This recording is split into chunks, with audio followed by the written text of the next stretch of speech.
ব্যোমকেশ আর প্রশ্ন করিল না, চোখ বুজিয়া যেন ধ্যানস্থ হইয়া পড়িল। আমার মনে পড়িয়া গেল, কাল সকালবেলা উষাপতিবাবুর স্ত্রী সহসা ঘরে প্রবেশ করিলে তিনি বিস্মিত চক্ষে তাহার পানে চাহিয়াছিলেন। তখন তাহার সেই চাহনির অর্থ বুঝিতে পারি নাই। স্বামী স্ত্রীর দীর্ঘ মনান্তর কি পুত্রের মৃত্যুতে জোড়া লাগিয়াছে? শীতাংশু চলিয়া যাইবার পরও ব্যোমকেশ অনেকক্ষণ চক্ষু মুদিয়া বসিয়া রহিল। তারপর নিঃশ্বাস ফেলিয়া চোখ মেলিল। বড় ট্র্যাজিক ব্যাপার। শীতাংশুকে কেমন মনে হলো তোমার? মনে হলেও সত্যি বলছে। ছেলেটা বুদ্ধিমান, ভারী বুদ্ধিমান বলিয়া সে আবার ধ্যানস্থ হইয়া পড়িল। আধ ঘণ্টা পরে তার ধ্যান ভাঙিল বহির্দ্বারের কড়া নাড়ার শব্দে। আমি উঠিয়া গিয়া দ্বার খুলিলাম। দেখি উষাপতিবাবু। ব্যোমকেশের আহ্বানে উষাপতিবাবু চেয়ারে আসিয়া বসিলেন। ক্লান্ত অবসন্ন মূর্তি, চক্ষু দুটি ঈষৎ রক্তাভ, শরীর যেন ভাঙিয়া পড়িবার উপক্রম করিতেছে। ব্যোমকেশ সিগারেটের কৌটা তাহার দিকে বাড়াইয়া দিল। দুইজনে কিছুক্ষণ পরস্পরের প্রতি চাহিয়া রহিলেন। তারপর উষাপতিবাবু বলিলেন, থাক, আমি এখন উঠব। আপনার ফোন পাবার পর থানায় গিয়েছিলাম, তা ওরা তো কোনো খবর রাখে নাই। তাই ভাবিলাম দেখি যদি আপনি কোনো খবর পেয়ে থাকেন। উষাপতিবাবুর কথায় যে প্রচ্ছন্ন প্রশ্ন ছিল, ব্যোমকেশ সরাসরি তাহার উত্তর দিল না। বলিল, একদিনের কাজ নয়, সময় লাগবে। আপনার উপর খুবই ধকল যাচ্ছে। আপনি আজ বাড়ি থেকে না বেরোলেই পারতেন। আপনার স্ত্রীকে দেখাশোনা করার দরকার।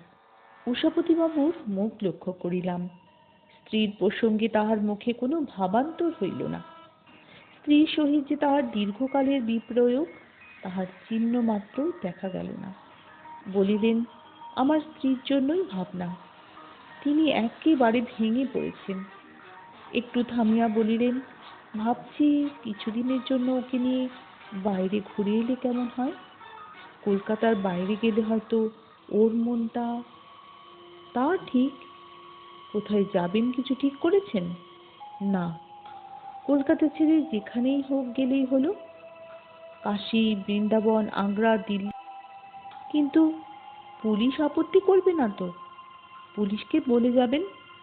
আমার বোধ হয় আপত্তি করবে না। যদি আপত্তি না করে, কাল পরশুর মধ্যেই বেরিয়ে পড়ব। কলকাতা যেন বিষবৎ মনে হচ্ছে আমার। আচ্ছা, নমস্কার বলিয়া উষাপতিবাবু উঠিয়া দাঁড়াইলেন। ব্যোমকেশ জিজ্ঞাসা করিল, আপনার দোকান কি বন্ধ রাখবেন? দোকান? সুচিত্রা? না, বন্ধ রাখবো কেন? দোকানের পুরনো খাজাঞ্চি ধনঞ্জয় বাবু আছেন, বিশ্বাসী লোক, তিনিই চালাবেন। আমার ভাগ্নে সীতুকে ভাবছি দোকানে ঢুকিয়ে নেব। পড়াশোনা করে আর কি হবে, দোকানই দেখুক। আমার তো আর কেউ নেই। নিঃশ্বাস ফেলিয়া তিনি দ্বারের পানে চলিলেন। আপনি কি এখন দোকানের দিকে যাচ্ছেন? না, দোকানে এখন আর যাব না। ধনঞ্জয় বাবুকে ফোন করে জানিয়ে দিয়েছি। আসুন তাহলে, নমস্কার। উষাপতিবাবু প্রস্থান করিলেন। ব্যোমকেশ পরপর 3টি সিগারেট নিঃশেষ করে উঠে দাঁড়ালো।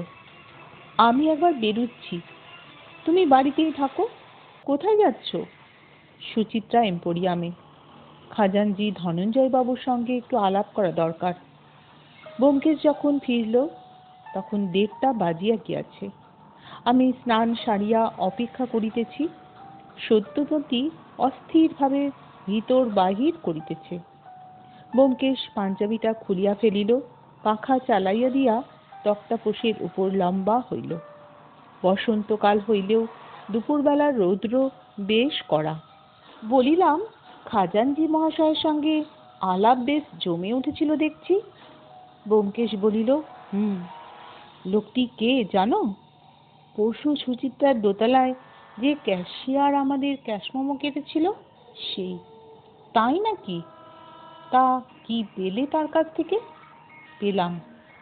ব্যোমকেশ ঘুরন্ত পাখার পানে চাহিয়া হাসিল। একটা প্রীতি উপহার। প্রীতি উপহার?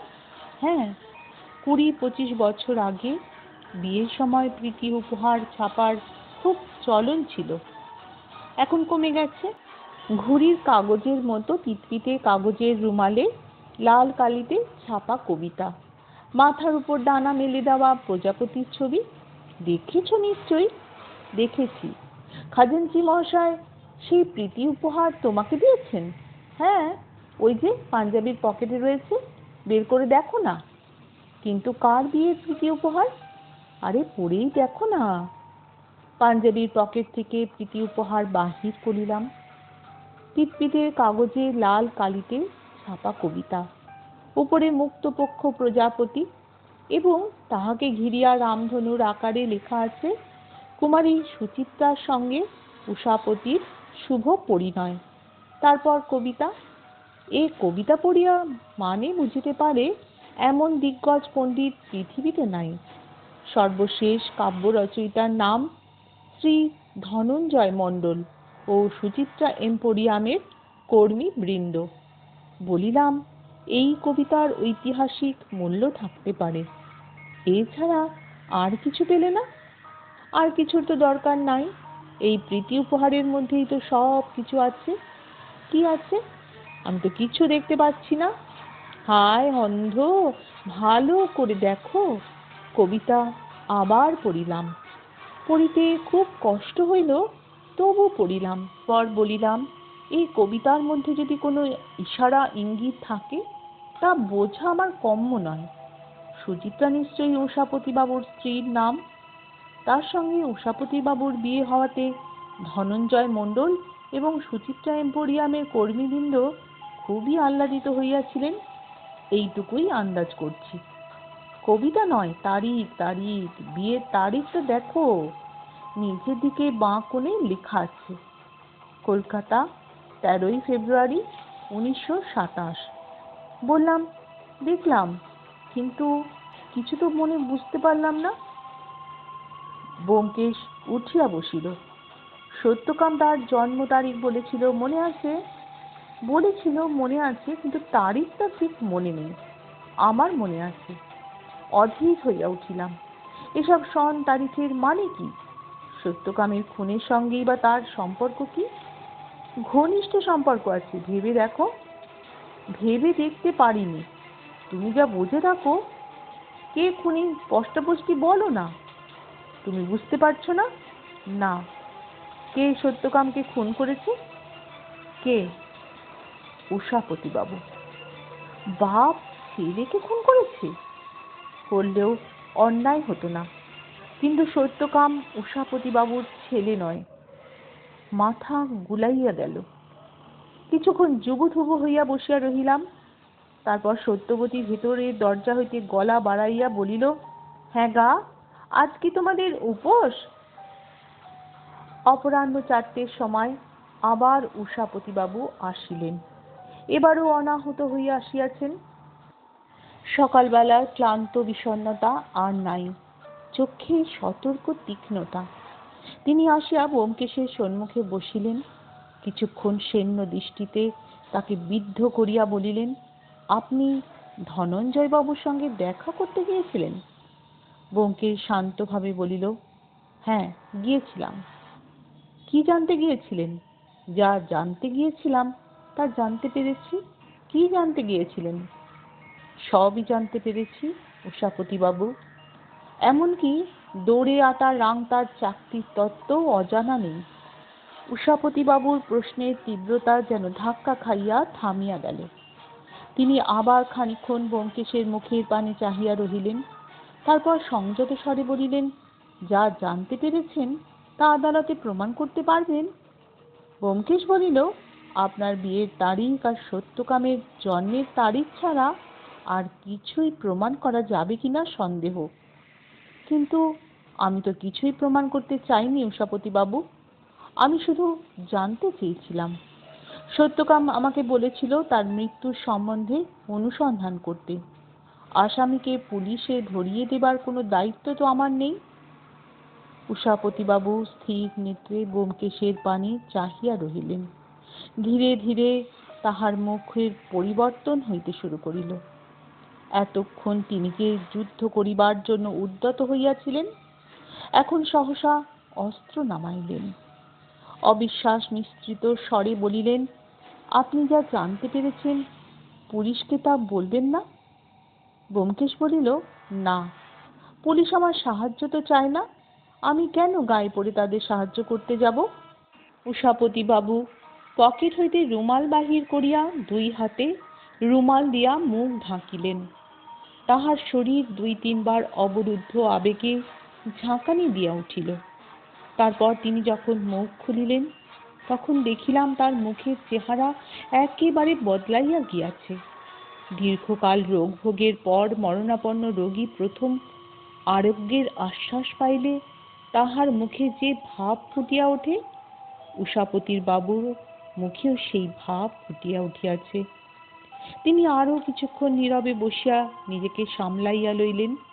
তারপর ভাঙা ভাঙা স্বরে বলিলেন, ব্যোমকেশ বাবু, সত্যকামের মৃত্যু কেন দরকার হয়েছিল আপনি শুনবেন? ব্যোমকেশ বলিল, শুনব, আপনি সব কথা বলুন।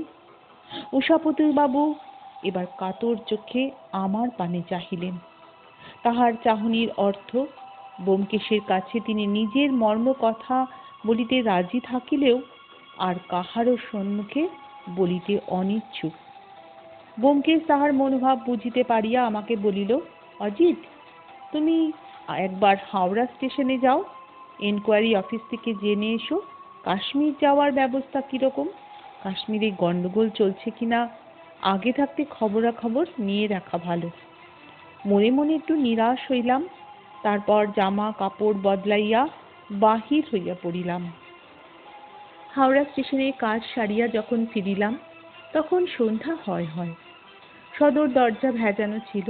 প্রবেশ করিয়া দেখিলাম উষাপতিবাবু চলিয়া গিয়াছেন। ছায়াচ্ছন্ন ঘরের অপর প্রান্তে জানলার সামনে চেয়ার টানিয়া সত্যবতী ও ব্যোমকেশ বসিয়া আছে। আমাকে দেখিয়া জিজ্ঞাসা করিল, কাশ্মীরের খবর কি বলো? বলিলাম, কাশ্মীরের লড়াই বেঁধেছে, সাধারণ লোককে সেখানে যেতে দিচ্ছে না, যেতে হলে ভারত সরকারের পারমিট চাই। তারপর বলিলাম, থাক সে কথা, এখন বলো, উষাপতিবাবু যে চরিতামৃত শুনিয়ে গেলেন তা বলতে কি তোমার বাধা আছে? ব্যোমকেশ বলিল, কিছু মাত্র না, তোমার জন্যই তো অপেক্ষা করেছিলাম, তোমাদের দুজনকেই শোনাতে চাই। বড় মর্মান্তিক কাহিনী। সিগারেট ধরাইয়া ব্যোমকেশ বলিতে আরম্ভ করিল, সত্যকাম আমার কাছে যে এসেছিল এক আশ্চর্য প্রস্তাব নিয়ে, তা তোমার জানা। আমার হঠাৎ যদি মৃত্যু হয় আপনি অনুসন্ধান করবেন। সে জানত যে কে তাকে খুন করতে চায়, কিন্তু তার নাম আমাকে বলল না। তখনই আমার মনে প্রশ্ন জাগলো, নাম কেন বলতে চায় না? এখন জানতে পেরেছি নাম না বলার গুরুতর কারণ ছিল পারিবারিক কেচ্ছা।